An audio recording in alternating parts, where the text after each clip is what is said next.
જય માતાજી મિત્રો. તો આપણે આયા પલળીને પાછા આપણે દૂધ ભરાઈને તો આવી ગયા, કેમ કે આજે પડ્યો છે આપણે ભારે વરસાદ. જો ખેતરોમાં તો જો ખાલી દરિયો બની ગયો છે ને, મિની દરિયો બની ગયા છે આપણે ખેતર. ઘણી વાર તો આવેલો કોઈ 2 કલાક જેવો જબરો વરસાદ આવ્યો અને ખેતર આપણે ભરીનો છે ડેકો ડેક. જો આપણે ઘર ઉપર જે પેલી ટાટપત્રી મારી હતી ને એ ઉડી ગઈ છે, મતલબ કે પડતી હતી છે. અને ઘરમાં આપણે આવતું હતું થોડું પાણી. જો ખેતર બધા કોરે મોરે ભરાઈ ગયા છે, ડેકો ડેક થઈ ગયા છે. અને હવે આપણે જઈશું આપણે જારે ઓટો મારવા, કે જાર ચમચમથી છે જોઈએ એ. કેમ કે વરસાદ તો આવ્યો તો વધારે, કેમ કે જે ટાઈમે ચાલુ હતો ને એ ટાઈમે તો બધું ખેતર એકદમ દેખાતા હતા ભરેલા ડેકો ડેક. જોએ જેઠા ઉભરે પાણી આવે, આપણે જે હેડ છે ને એ જેઠા ઉભરાઈને પાણી આવી રહ્યું છે. જોઈએ વચ્ચે બાજુ જો ટમકા તો ભરેલા પડ્યા છે, આ બાજુ ભરેલા છે. અને આપણે જાર હોમાં જઈ રહ્યા, જારે ઓટો મારતા આવીએ.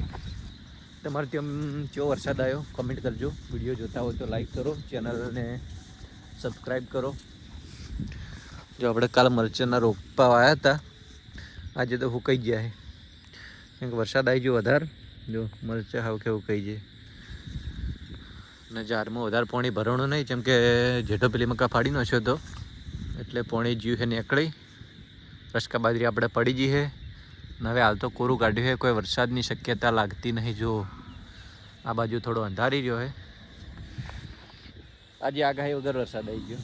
વરસાદની આગાહી એટલી બધી હતી નહીં, તો વરસાદ આવ્યો, સારો આવ્યો. જરૂર હતી એવો આવી ગયો.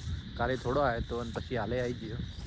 જો આપણે જાર વાયેલી આવડી થઈએ, જ્યારે મોં ખાડા તો ભર્યા હી ચોક. પાણી ને ભર્યું, પાણી મતલબ કે નીકળી ગયું છે. આ તો વળા આવી જાય. દૂધ ભરાઈને આવતો હતો ને, વળા આવતા હતા. મારા હાસમનો વળો આવતો હતો, કૂતરી આવતી હતી. જો જાર થઈ ગઈ એકદમ મસ્ત. હવે વરસાદ ના આવે તો ચાલે, બાકી ખેતર ભરાઈ જાય ને તો બળી જાય, ના ઉગે.